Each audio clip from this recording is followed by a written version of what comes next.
مجھ جیسا اس جیسے کی بیعت نہیں کرے گا۔ کر سکتا، اب جی۔ اس کے بعد سرکار سید الشہداء نکلے۔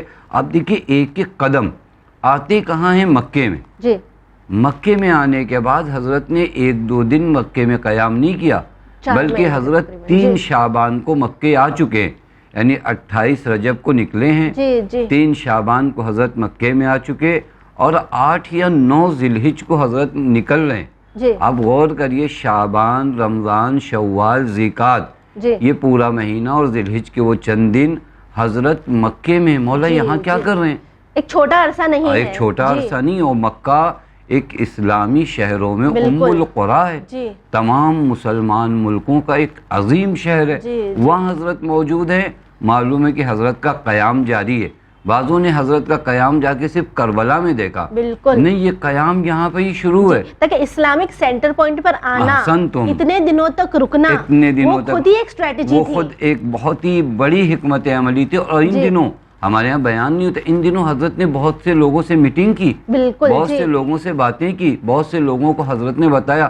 حتیٰ میں آپ کی خدمت میں عرض کروں، اس واقعے سے 1 سال پہلے حضرت نے خطبہ منع دیا، وہاں پر بھی اس حکومت کے خلاف حضرت نے لوگوں کو بتایا کہ یہ کس جی۔ قدر ظلم و فساد، اور وہ جو پیغمبر دین لے کر آئے تھے، اس دین سے اس کا کوئی تعلق نہیں ہے۔ جی۔ یعنی ایسا نہیں ہو کہ ناگہانی آپ سے بیعت طلب کی گئی اور آپ اٹھے اور کھڑے ہوئے اور کربلا چلے آئے۔ ایک سڈن ہاں، ریئیکشن ایک نہیں تھا۔ ریئیکشن سڈن نہیں تھا کہ یوں ہی چلے۔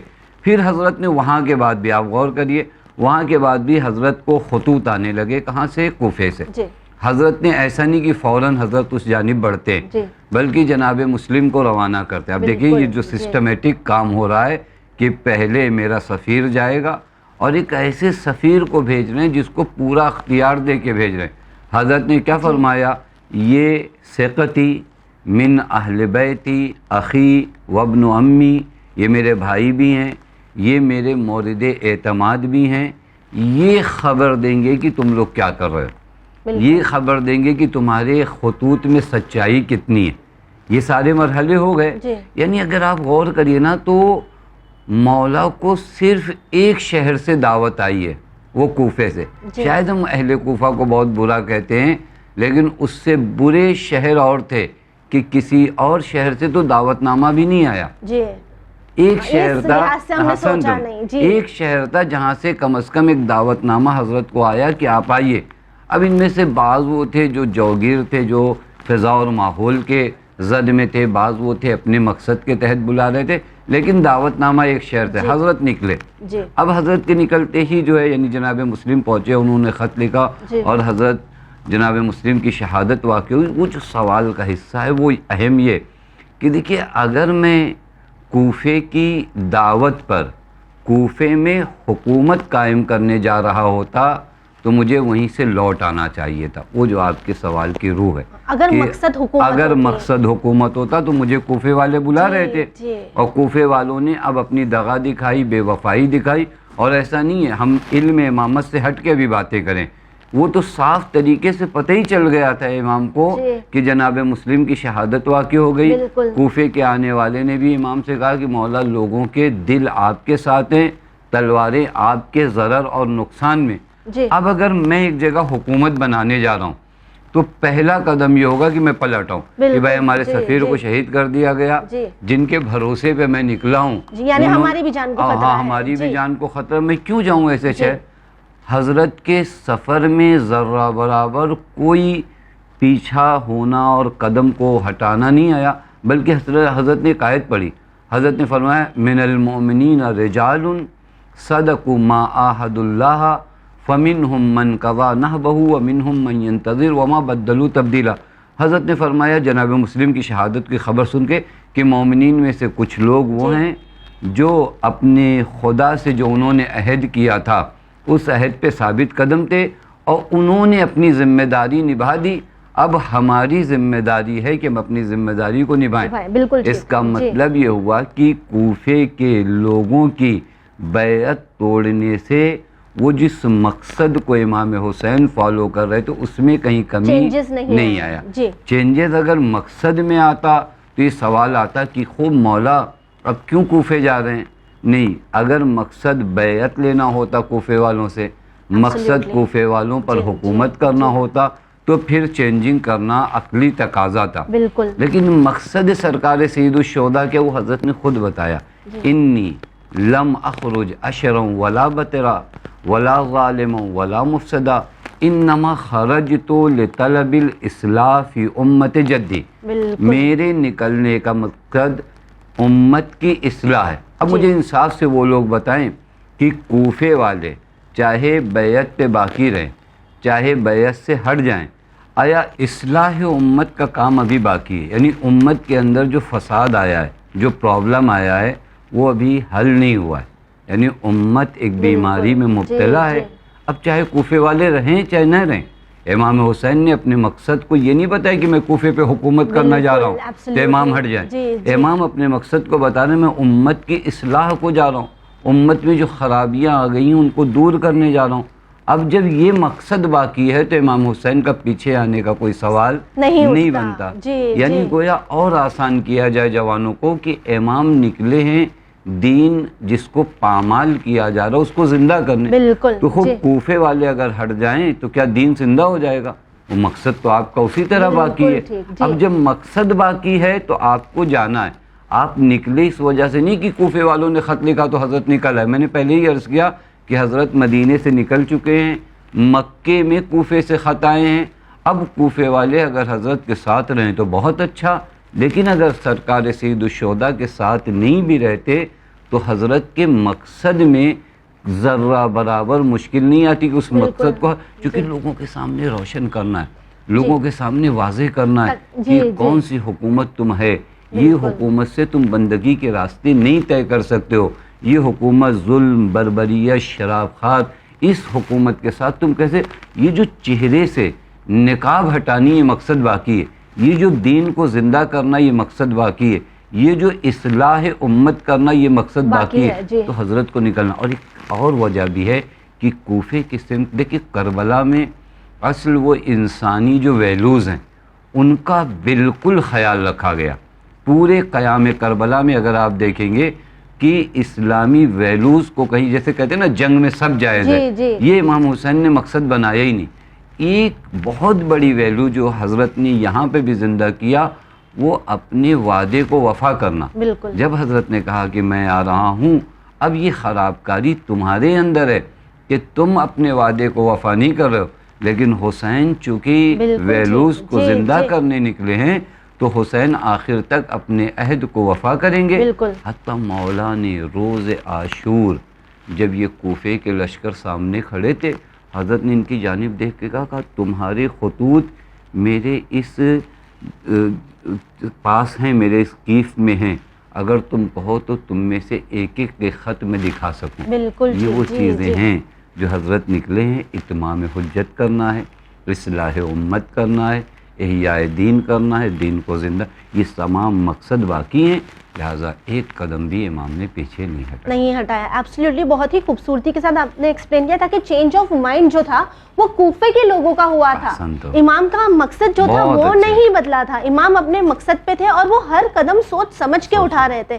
اتنا وقت مکے میں رکنا ہی ایک بہت بڑے پلان کو بتاتا ہے. جی مولانا صاحب, اکثر ہم دیکھتے ہیں کہ جب بات آتی ہے دشمنوں کے ساتھ اپنے اخلاق کو پریزنٹ کرنے کی, تو ہم دیکھتے ہیں کہ اگر کسی سے ہماری دشمنی ہو یا ہماری بات چیت اچھے سے نہ ہو تو ہم اکثر ان کا ہمارا جو رویہ ہوتا ہے ان کی طرف وہ اچھا نہیں ہوتا. یا امام حسین علیہ السلام جو ہر بات کو جانتے ہیں, انہیں پتہ ہے کہ ان کے بعد خیموں کو جلا دیا جائے گا, 3 دن تک انہیں پیاسا رکھا جائے گا, ان کے بچے پیاسے رہیں گے, اللہ تش کی صدائیں بلند کریں گے, ہر بات جانتے ہیں.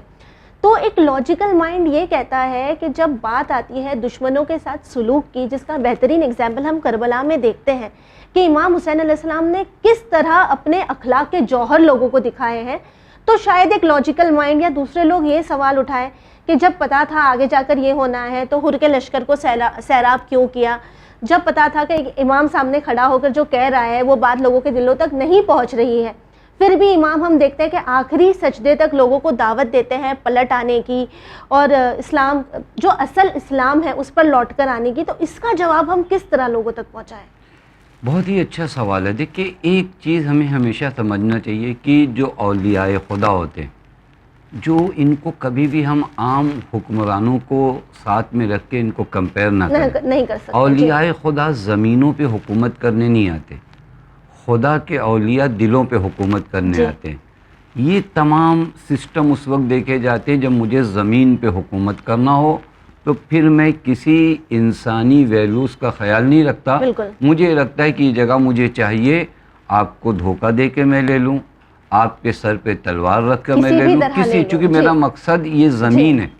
اگر ہمارا مقصد زمین ہو تو زمین کے لیے کسی بھی راستے کو آدمی اپناتا ہے, لیکن جب ہمارا مقصد آپ کے دل کو حاصل کرنا ہے تو دل کو حاصل کرنے کا بہترین طریقہ اخلاق ہے. جیسا کہ قرآن کریم خود کہتا ہے وَجَعَلْنَا مِنْهُمْ أَئِمَّةً يَهْدُونَ بِأَمْرِنَا لَمَّا صَبَرُوا وَكَانُوا بِآيَاتِنَا يُوقِنُونَ. یہ ہمارے جو ائمہ ہیں یہ یہدون بِأَمْرِنَا, یہ لوگوں کی جو ہدایت کرتے ہیں نا, تمہاری سوچ کے لحاظ سے ہدایت نہیں کرتے, ہمارے امر کے مطابق ہدایت. میں مجھے مثال دوں, دیکھیں ایک جنگ میں اگر صرف جنگ جیتنا ہو تو کتنا آسان ہے. مثلا جناب امام حسین سے پہلے میں اس واقعے کو ایک جگہ آپ کو بتاؤں. جنگ صفین میں حضرت امیر کے لشکر سے پہلے شام کا لشکر پہنچا, اور انہوں نے تھوڑا سے پانی دیکھا, اس پانی پہ انہوں نے قبضہ کر لیا اور کہا کہ اب علی کے لشکر کو پانی نہیں دیا جائے گا, ہم لوگ بہترین طریقے سے یہاں پر فوج جمع کر دیں گے اور علی کا لشکر پیاسا ہی رہ جائے گا اور لشکر بکھر جائے گا اور یہ ہو جائے گا. یہ دیکھیں یہ ایک سوچ ہی ہے. اب جب حضرت آئے تو حضرت نے آنے کے بعد حضرت کو بتایا گا کہ مولا پانی پہ تو قبضہ ہے. حضرت نے بھیجا, حتیٰ بڑی اچھی بات ہے کہ محرم میں عرض کیا جائے, حضرت نے امام حسین علیہ السلام کو بھیجا اور امام حسین نے فتح حاصل کیا, اور حضرت نے فرمایا ھذا اول فتح ببرکت الحسین, یہ پہلی فتح ہے جو مجھے حسین کی برکت سے حاصل ہوئی. اب جب یہ مرحلہ ہو گیا, پانی چھین لیا گیا دشمن سے, اب دیکھیں ابھی ہماری عقلوں ابھی انہوں نے اتنا بڑا ظلم کیا کہ ہم پہ پانی, اب تو ہم نہیں دیں گے, تم نے یہ ابتدا کیا, اب ہمارے لیے تو اور آسان بہانہ ہے, کوئی کل ہم پر الزام بھی نہیں لگا سکتا کہ تم نے پانی کیوں بند کیا تھا, چونکہ تم نے ابھی پانی بند کیا تھا. تاریخ کہتی ہے کہ جب حاکم شام کو لوگوں نے بتایا کہ علی کے لشکر نے پانی پہ قبضہ کر لیا, اب ہمارا کیا ہوگا, تو اس نے کہا کچھ بھی نہیں ہوگا, علی پانی نہیں بند کریں گے. دشمن جانتا ہے کہ یہ کس انداز کی حکومت ہے. ہر حکومت ایک جیسی نہیں ہوتی, ہر طرز تفکر. اس نے کہا یہ کام ہو ہی نہیں سکتا, علی کر ہی نہیں سکتے. کیوں نہیں کر سکتے, کہ یہ اصول انسانی کے خلاف ہے. اس کو پتا ہے میں جا سکتا ہوں, لیکن علی اس اصول انسانی کو فراموش نہیں کر سکتے. اب یہ اگر یہ قانون ہمارے ذہن میں ہے کہ ہمارے لیے زمین اور لوگوں کے مال پر قبضہ کرنا مقصد ہے یا لوگوں کے اخلاق و دل کو اپنے پاس بلانا ہے, تو بڑی آسانی سے سمجھا جا سکتا ہے کہ جب حر کے لشکر کو امام پیاسا دیکھ رہے ہیں, یہ حر کا لشکر حضرت کو اس قدر اذیت دے گا کہ حضرت کو قید کر لے گا, حضرت کو آگے نہیں جانے دے گا. لیکن ان تمام چیزوں کے باوجود اولیاء خدا کا پہلا کام یہ ہے کہ انسانی ویلیوز کو ختم نہ ہونے دیں, یا انسانیت کا تقاضا یہ ہے کہ پہلے پانی دیا جائے. حتیٰ روایت میں ملتا ہے کہ ایک شخص تھا جو حر کے لشکر کا سپاہی تھا, اس نے کہا میری جانب کوئی متوجہ نہیں تھا, سرکار سید الشہداء خود آتے ہیں اور اس کے بعد اس ایک معمولی سے سپاہی کو اپنے ہاتھوں سے پانی پلا. حتیٰ آپ دیکھیں جو بہت دنیا میں ایک مرتبہ باتیں ہوتی جانوروں کے حقوق کی, خوب اس وقت ایسے سخت ماحول میں جہاں پانی کی اتنی قلت ہو, حضرت نے کہا اس کے لشکر کے جانوروں کو بھی پانی دیا جائے. آپ غور کریے کہ یہ جو اخلاق ہے نا, یہی اخلاق ہے جو بعد میں زندہ رہتا ہے, اور یہی آپ کی فتح ہے.